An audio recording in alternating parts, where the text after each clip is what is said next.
पता नहीं चल रहा है किसी को कि भारत में एक नई रेलवे आ गई है, इसमें वैकेंसी भी आ रही है और इसका रेलवे स्टेशन का भी अलग नाम रहेगा, जो सब हटो हम दौड़ तो खाली। अरे तुमने दादा का है पटरिया, उसमें घुसिएगा तो गुलाब का फूल देगा, एगो अंग्रेजी अखबार देगा, टिडिंग टिडिंग, गाड़ी संख्या 3, 2, 5, 7 प्लेटफॉर्म नंबर 4 पर आने वाली है, लेकिन उलट गई। भारत विश्व गुरु बन गया। अब हम लोगों ने एक और चीज लिया है, फ्रेट कॉरिडोर। क्या लाए? Freight corridor. फ्रेट कॉरिडोर में क्या हुआ, हम लोग एग्जिस्टिंग पटरियों पर सवारी गाड़ी ले जाते थे। अब सवारी गाड़ी में भी देखिए पैसेंजर का कोनो वैल्यू नहीं, एक्सप्रेस को तनी सा वैल्यू, सुपर फास्ट को और वैल्यू, तेजस, तुरंतो, शताब्दी, राजधानी, इन सब और वैल्यू, तले को कूदल है वंदे भारत, सब हटो हम दौड़ तो खाली। अरे तुमरे दादा का है पटरिया, पैसेंजर उसेंजर कौन ना, हम दौड़ तो खाली, हम महंगा ट्रेन है ना। तो क्या जबरदस्ती सहबलिया बनीले है सब। जैसे बारात में सहबलिया क्या है? कुछ नहीं। अरे बारात में एक दूल्हा होता है, बाकी सब बाराती है, लेकिन सहबलिया को एगो जबरदस्ती तो नहीं, सहबलिया एगो बस चमेली का माला पहना देना हो गया। सहबलिया का पहचान कौन चीज है? एगो चमेली का लाल माला पहना दिया जाता है, पहचान हो गया। क्या है ये? सहबलिया यहाँ पर। तो इसी पटरी पर इतना लोड है, इतना लोड है, अब उस पे से निकलेगी मालगाड़ी, सवारी ढोक, ये वाली गुड्स ट्रेन है, उसका कोई माई बाप नहीं, ऐसे ही छोड़ दिया यहाँ पे। 2 दिन तक बेचारा एक के प्लेटफॉर्म पे पड़े रह जाते हैं। देखते हैं अब जब मनमोहन सिंह थे तो उनके सामने जब प्रोजेक्ट गया तो उन्होंने इसको हरी झंडी दिया। अभी मोदी जी उसको बहुत स्ट्रिक्ट टाइमली कर दिए। अब वो क्या है, वो एक अलग पटरी बिछाई जा रही है, अलग रूट से जाएगी। कहना है कि सवारी गाड़ी को ना शहर से जाना है, मालगाड़ी तो वैसे भी शहर से बाहर निकलती है। ट्रांसपोर्ट नगर शहर के अंदर ही नहीं होता, शहर के बाहर होता है। तो उन्होंने क्या किया ना, एक लुधियाना से, पंजाब के लुधियाना से एक ट्रेन की पटरी बनाई गई कलकत्ता के दानकुनी तक। इसका नाम रह गया फ्रेट कॉरिडोर। क्या रह गया? Dedicated freight corridor. डेडिकेटेड मतलब समर्पित, फ्रेट मतलब मालगाड़ियों के लिए, कॉरिडोर मतलब रास्ता। तो डेडिकेटेड फ्रेट कॉरिडोर दे दिया गया। अब यहाँ से वहां तक ट्रेन के लिए ना, अब सारी मालगाड़ी इस पे से हटा दी जाएगी। 2 साल बाद देखना सब उस पे चली जाएगी, इस पे कोई नहीं। 900 का अच्छा, मालगाड़ियों के लिए क्या है, पटरी जो होती चाहिए बहुत ज्यादा मजबूत होनी चाहिए, बहुत लोड लेके चलती है वो। हमारी गाड़ी में कौन सी लोड है? आधा ट्रेन में खाली रहता है, आदमी के ऊपर आदमी नहीं ना रहता है जी, लेकिन वहाँ बोरा के ऊपर बोरा, ओकरा ऊपर बोरा, समझिए कितना ज्यादा रहता है यहाँ पे। आप यहाँ बैठे ऊपर से पूरा एरिया खाली है, लेकिन यही गोदाम रहता तो पूरा एरिया खाली नहीं रहता। समझ में आ रहा है कि नहीं आ रहा है? तो यहाँ डेडिकेटेड फ्रेट कॉरिडोर बनाया गया। और दूसरा यहाँ पे ये एक यहाँ बनाया गया, मुंबई से यहाँ पर दादरी तक। गाजियाबाद में एक जगह है दादरी, उत्तर प्रदेश के गाजियाबाद के पास है जगह, नाम क्या है? दादरी। इसका भी नाम रखा गया डेडिकेटेड फ्रेट कॉरिडोर। अब अंतर बस ये पूरब दिशा में जाता है तो इसका नाम है EDFC, eastern dedicated freight corridor, और इसका नाम है वेस्टर्न डेडिकेटेड WDFC। तो वेस्टर्न डेडिकेटेड फ्रेट कॉरिडोर और वो है ईस्टर्न डेडिकेटेड फ्रेट कॉरिडोर। और इसमें वैकेंसी भी आ रही है, इसमें ड्राइवर भी है, टेक्नीशियन भी है, सब भी है। इसका प्राइवेट वैकेंसी आती है, ये रेलवे के अंडर में नहीं रहेगा। इसमें जाइएगा तो ये डेडिकेटेड कॉरिडोर का ड्राइवर भी है, उसका भी लोको पायलट है, लेकिन वो कहता है कि ना ये रेलवे के अंडर में नहीं देंगे, उसके लिए एक अलग कंपनी बना दिया। आगे एक दे देंगे तो नौटंकी हो जाएगा। समझ में आ गया कि नहीं आ गया? किसी को दिक्कत? अभी देखिए DGCA कह रहा है इंडिगो के पायलट को आराम चाहिए, ट्रेन के लोको पायलट को तो धुन के चलवा रहा है रात भर, आग बहुत चढ़ गए मुगल सराय, अरे बाप, वो कलकत्ता से ला रहे ट्रेन। अभी सोचे उस ड्राइवर पे क्या बीतता होगा, खींच के ला रहा है कलकत्ता से मुगल सराय, 6 घंटा सोया, सुबह सोया, फिर उसको कहते गाड़ी लेके जाओ पटना, फिर ट्रेन के इंजन में बैठेगा बेचारा, प्रणाम करते हुए बैठेगा इंजन में, खींच के ले आएगा पटना, दानापुर में मार देगा भैकुम। उसके लिए बड़ी झमेला का चीज हो जाता है। DFC समझ में आ रहा है कि नहीं आ रहा है? किसी को दिक्कत? EDFC and WDFC। अच्छा, इसके लिए क्या है, तो इसमें सवारी रखिएगा तो यहाँ पर लॉजिस्टिक पार्क बनाना पड़ेगा। जैसे ये पटना शहर है तो लॉजिस्टिक पार्क बनाने के लिए जहां से ये गुजरेगा उससे थोड़ा दूरी पे एक एरिया ले लिया जाएगा, 100 एकड़ 200 एकड़, गांधी मैदान बराबर बड़ा सा एरिया 100-200 एकड़ का ले लिया जाएगा। और उसमें क्या किया जाएगा, लॉजिस्टिक पार्क बना दी जाएगा। इलेक्ट्रॉनिक सामान यहाँ रखो, कपड़े वगैरह यहाँ रखो, फल सब्जियां यहाँ रखो, हैवी केमिकल को इस साइड में रखो। जानवर को अगर ट्रांसपोर्टेशन करना है, जैसे मान के चलिए किसी को 100 गाय खरीदनी है गौपालन के लिए, तो कहाँ से खरीदेगा? उसके लिए एक एरिया होना चाहिए। कोई जानवर भेज रहे हैं, जैसे कुछ लोग कुत्ता बिल्ली, सब अलग अलग टाइप का लॉजिस्टिक पार्क में एरिया डिसाइड हो जाता है। अब आपको पहुंचाना है वहां, वो रख दीजिए, रसीद कटवा दीजिए, अब आपका काम खत्म। अब लॉजिस्टिक पार्क से उठाएगा और रख दे। एयरपोर्ट पे क्या होता है? ऐसे ही तो होता है। आप अपना लगेज जमा करते हैं, आपको पता ही नहीं चलता है कहाँ लगेज गया आपका। वहाँ लगेज ड्रॉप होता है, वहां पे बस अपना लगेज ड्रॉप कर दिया, आपको जाइए काम कर। टिकट लेगा, टिकट के नाम पर PNR नाम पे डाल देगा, यहाँ पे आपका लगेज आ जाएगा। यहाँ पे आप मुंबई एयरपोर्ट पे कहाँ है कहाँ, उससे मतलब नहीं है, आपका लगेज आपके साथ आ गया। समझ में आ रहा है कि नहीं आ रहा? किसी को दिक्कत? तो लॉजिस्टिक पार्क क्या होता है, समझ में आ गया? बड़े लेवल का एक पार्क होता है जहां आप मैन्युफैक्चरिंग चीजों के पास रहते हैं, जहां किसी चीज को ले आके मंगा सकते हैं, लॉजिस्टिक पार्क हो जाता है। अब जैसे मान के चलिए यहाँ लॉजिस्टिक पार्क हो गया। अब आप कलकत्ता से मंगाए हैं 20 टन फूल, ले आके यहाँ लॉजिस्टिक पार्क में रख देगा, जाओ यहाँ पे। अब वो लॉजिस्टिक पार्क वाला का झमेला है कि किसका सामान है, वो ले गया नहीं ले गया उससे मतलब नहीं। वो समझिए डंपिंग जोन है, उतारा फेंक दो, या लॉजिस्टिक पार्क में ले जाओ। समझिए वो गोडाउन है बहुत बड़ा, बट सिस्टमेटिक रहता है। अब वो जो केमिकल वाली चीज है उसको वहाँ हैजार्डस चीज को अलग रखेगा। कोई चीज खराब होने वाला है वहाँ AC का टेम्परेचर मेंटेन रखेगा। अब बताइए वही फूल अगर रेलवे स्टेशन पे उतार दे, गर्मी पड़ेगा, बकरी खा जाएगी, गायों में खा जाएगी, आदमी देखेगा नोच के लेके चल जाएगा। रेलवे कर्मचारी अपन माला पहन लेगा, अरे फूल ले लो फूल, नहीं समझ में गया? तो लेकिन लॉजिस्टिक पार्क बन जाएगा तो ऐसा नहीं होगा। जिस चीज को जितना टेम्परेचर चाहिए उसको उसी लॉजिस्टिक पार्क के उसी सेगमेंट में ले जाएगा यहाँ पे। तो ये बहुत जरूरी होता है लॉजिस्टिक पार्क। समझ में आ रहा है कि नहीं आ रहा है? जैसे अगर आप पेट्रोलियम ले जा रहे हैं तो उसका अलग हो जाएगा। समझ में आ गया? लॉजिस्टिक पार्क में कोई दिक्कत? DFC, सागरमाला, भारतमाला सब समझ में आ रहा है? सागरमाला समझ में आ गया? डेडिकेटेड फ्रेट कॉरिडोर समझ में आ गया? डेडिकेटेड फ्रेट कॉरिडोर से सबसे बड़ा फायदा क्या है कि वो पटरियां बड़ी मजबूत हैं, बहुत ही मजबूत है। डेडिकेटेड फ्रेट कॉरिडोर कितने टाइप का है? 2, ईस्टर्न डेडिकेटेड फ्रेट कॉरिडोर और western dedicated freight corridor. Eastern वाला पंजाब के लुधियाना से कलकत्ता तक जाता है, वेस्टर्न मुंबई से लेके गाजियाबाद के दादरी तक जाता है। गाजियाबाद के कहां तक जाता है? दादरी। लॉजिस्टिक पार्क समझ में आ गया ना? बहुत बड़ा होता है। लॉजिस्टिक पार्क में क्या है? रेलवे से कनेक्टेड रहता है, सड़क से कनेक्टेड रहता है, थोड़ी ही दूर पर एयरपोर्ट भी रहता है। अब एयरपोर्ट में ले जाकर लॉजिस्टिक पार्क थोड़े घुसा देंगे जी, थोड़ी दूरी पे रहता है, तो वो क्या हो जाता है? लॉजिस्टिक पार्क होता है। और इसमें डेडिकेटेड फ्रेट कॉरिडोर में लॉजिस्टिक पार्क को हवाई जहाज से, सड़क से, रेलवे से, जल मार्ग से, सब जगहों से ऐसा रखा जाता है कि कनेक्ट हो सके। उसकी सड़कें भी क्या रहेंगी? चौड़ी रहेंगी। आम पब्लिक को बनाने वाली सड़कें उतनी मजबूत नहीं होती हैं, बल्कि वो स्मूथ होती हैं। लेकिन जिसपे ट्रक चलता है वो सड़कों को बहुत हैवी बनाना पड़ता है।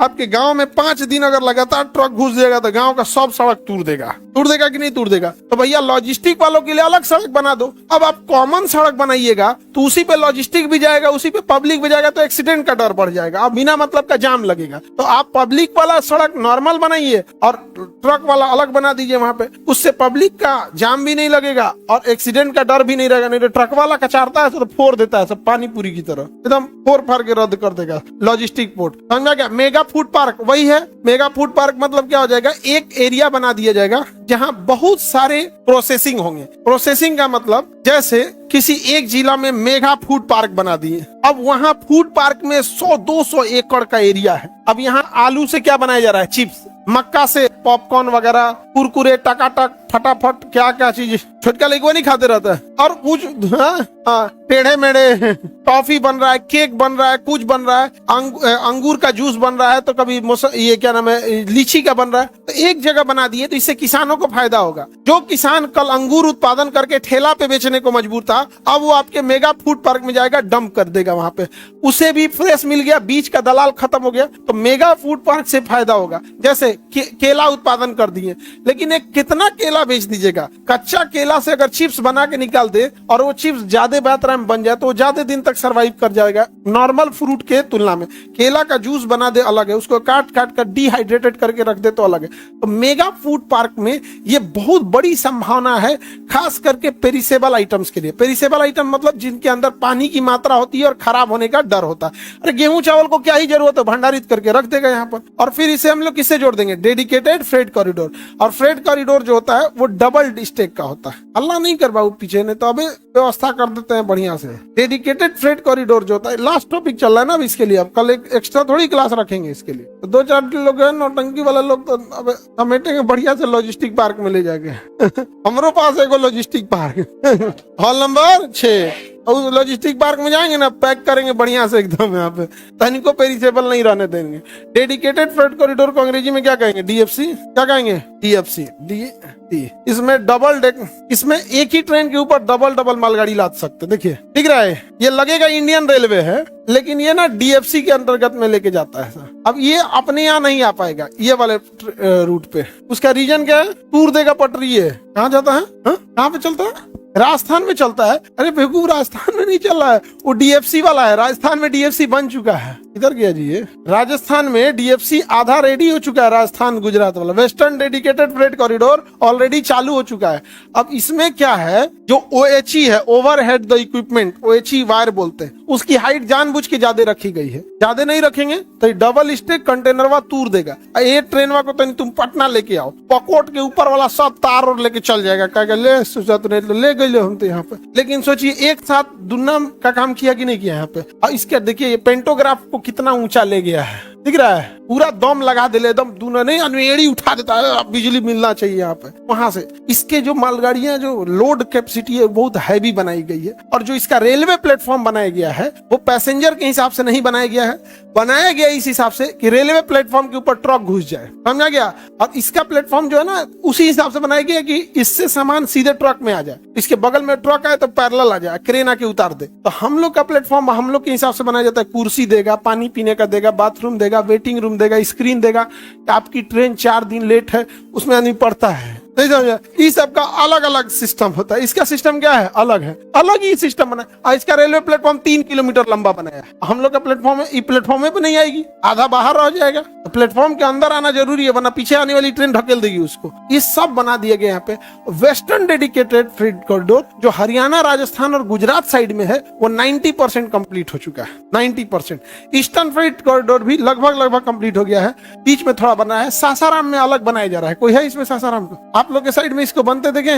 ले, आप लोग को पता नहीं होगा, चालू नहीं हुआ इसलिए नहीं पता होगा, चालू नहीं हुआ इसलिए पता नहीं होगा। जिससे चालू हो जाएगा 2 साल बाद ना आपको ये वाला डबल स्टेक ट्रेन देखने को मिले। अच्छा, इसका जो लोको पायलट है वो इंडियन रेलवे से वैकेंसी लेके जा रहा है? नहीं, अलग से ले जा रहा है। पता नहीं चल रहा है किसी को कि भारत में एक नई रेलवे आ गई है जो कंप्लीट प्राइवेट है। समझ में आ गया कि नहीं आ गया? इसका रेलवे स्टेशन का भी अलग नाम रहेगा। जैसे सासाराम से गुजरेगा तो न्यू सासाराम, जहां से गुजर रहा है उसके आगे क्या जोड़ दिया? न्यू। जैसे पटना से गुजरेगा ना, न्यू पटना, क्या जोड़ दिया? न्यू पटना, ताकि लोगों को लगे कि पटना की न्यू पटना।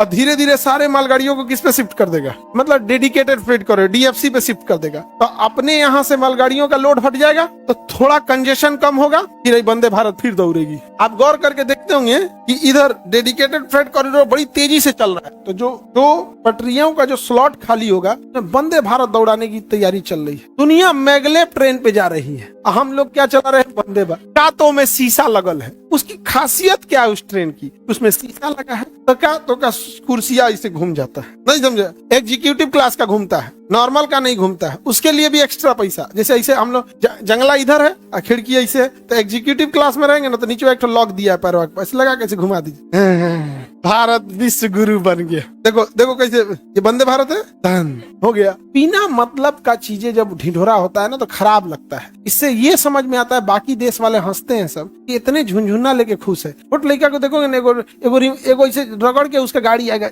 रगड़ेगा, छोड़ दे, वंदे भारत, नहीं समझ आ गया? ऐसे रगड़ के घुमा दिन रात। अरे यार, दुनिया बुलेट ट्रेन को रिजेक्ट करके यह कहकर बुलेट ट्रेन छोड़ दिया कि अब ये टेक्नोलॉजी पुरानी है, अब हम मैगलेव पे शिफ्ट हो या हाइपर लूप पे शिफ्ट हो। और आज हम लोग 110 की स्पीड में चलने वाली वंदे भारत, पूरा एवरेज निकाल के रेलवे से पूछिएगा, रेलवे डिपार्टमेंट से, आपके वंदे भारत की स्पीड 130 है और एवरेज स्पीड 110 है। जबकि हम लोग एक्सप्रेसवे पे गाड़ी चलाए 120, और वो 120 लिमिट नहीं तोड़े हैं, 120 परमिसेबल है। 120 बाइक नहीं चलाना चाहिए, नहीं चलाना चाहिए उतना। 2 चक्का है ना, फिसलेगा तो समझ में नहीं आएगा। 4 व्हीलर में एटलीस्ट क्या है ना कि लोड ज्यादा है और 4 चक्का है, इधर उधर होगा तो संभाल लेगा। दिल्ली मुंबई एक्सप्रेसवे पर वंदे भारत को 4 व्हीलर पीछे कर देता है। और ये हम ही नहीं कर रहे हैं, ये रियलिटी है, हम खुदे चलाए हैं। 120 तो नॉर्मल स्पीड है उस पे, अलाउ मतलब मैक्सी परमिसेबल है, अलाउ है कि 120 पे आपका चालान नहीं कटेगा, 120 पे चालान नहीं कटेगा। तो उसमें कई ठो, जैसे हम लोग तो कभी कभी गाड़ी चलाने वाले जो ढीठ ड्राइवर हैं वो देखते हैं कैमरा नहीं लगा तो 140 दबा देते हैं, जो प्रोफेशनल ड्राइवर हैं। अब हम लोग भैया कभी कभी चलाने वाले लोग आदमी लिमिटे में चलाता है, नहीं समझे, बिना मतलब का ढंढेरा। हम इसकी तारीफ किए कि नहीं किए? कभी हमारे मुंह से सुने वंदे भारत? अरे यार वही ट्रेनवा है, उसका तुम सफेद रंग का पेंट कर दियो, हाँ चक्का लगा दिए इसमें वंदे भारत, उसमें घुसिएगा तो एक गुलाब का फूल देगा, एगो अंग्रेजी अखबार देगा। एग्जीक्यूटिव क्लास नहीं होगा, एग्जीक्यूटिव क्लास जो होता है ना ईसी, एक होता है सीसी चेयर कार, आप बैठे होंगे चेयर कार में, उसमें ऐसे ही दे देगा, नाश्तो पानी कम में पूछा होगा, पानी देता है। एग्जीक्यूटिव क्लास में जाइएगा तो गुलाब का फूल, एक पेपर और पानी बोतल दे देगा, उसके बाद हर एक आध घंटे पे आते रहेगा, कभी नाश्ता लाएगा, कभी फल लाएगा, कभी पकौड़ी लाएगा, कभी केला, कभी कटलेट, कभी चाय, कभी कुछ। एग्जीक्यूटिव क्लास में खिलाते पिलाते लेके आता है, नहीं समझ आ गया? हम मम्मी पापा को एग्जीक्यूटिव क्लास से भेजे थे, आप लोग भी जब जाएगा तो मम्मी पापा को हमेशा एक ग्रेट चीज दीजिए, समझ में आ गया कि नहीं आ गया? यहाँ पे अब मेरी मम्मी को दे दिया अंग्रेजी न्यूज़पेपर और मेरी माता जी नहीं पढ़ी, तो इसमें कोई वो मतलब बुराई नहीं होना चाहिए। आप में से बहुत सारे लोगों की माता नहीं हो, इसलिए कभी ये नहीं होना। हम तो इस बात का, बल्कि आप लोग इस बात पे ये कहिएगा कि आपके माँ बाप अगर पढ़े, पिताजी तो पढ़े माता नहीं, तो नहीं पढ़ने के बावजूद आप लोग को अगर यहाँ तक भेज दिए हैं तो जो अगर पढ़े रहते तो कहाँ तक ले जाते हैं। तो कभी अपने माता पिता के इस पे ही नहीं करिएगा, समझा? तो ये है आपका कौन सा डेडिकेटेड फ्रेट कॉरिडोर। इससे डबल फायदा, ट्रेन लंबी है 2 किलोमीटर और उसके ऊपर हो, अगर 2 किलोमीटर ट्रेन लंबी है और उसके ऊपर फिर लाद दिए तो 4 किलोमीटर। सोचिए इतने चीजों को ले जाने के लिए इंडियन रेलवे के ट्रेन पे इसको 4 चक्कर मारना पड़ता। एक तो वो 700 मीटर से लंबी नहीं हो सकती है, ये 2 किलोमीटर लंबी है, 7 तरीके कैसे यानी 3 गुना, और उसके ऊपर भी ये डबल लोड कर दिया यानी 6 गुना। 6 चक्कर मारेगी उतना में एक के चक्कर में पूरा कर देगा। बेहतरीन है कि नहीं? रेलवे स्टेशन भी बनाने के झमेला में ड्राइवर को आराम करने का जगह, जो ट्रक वाला आया है उसके बैठने के लिए कोई नॉर्मल जगह ही नहीं कि अनाउंसमेंट टिडिंग टिडिंग, गाड़ी संख्या 3 2 5 7 कहर कहर बोलेगी ना, प्लेटफॉर्म नंबर 4 पर आने वाली है, लेकिन उलट गई। भाई इतना ट्रेनें गिर रहा है, क्या कहिएगा।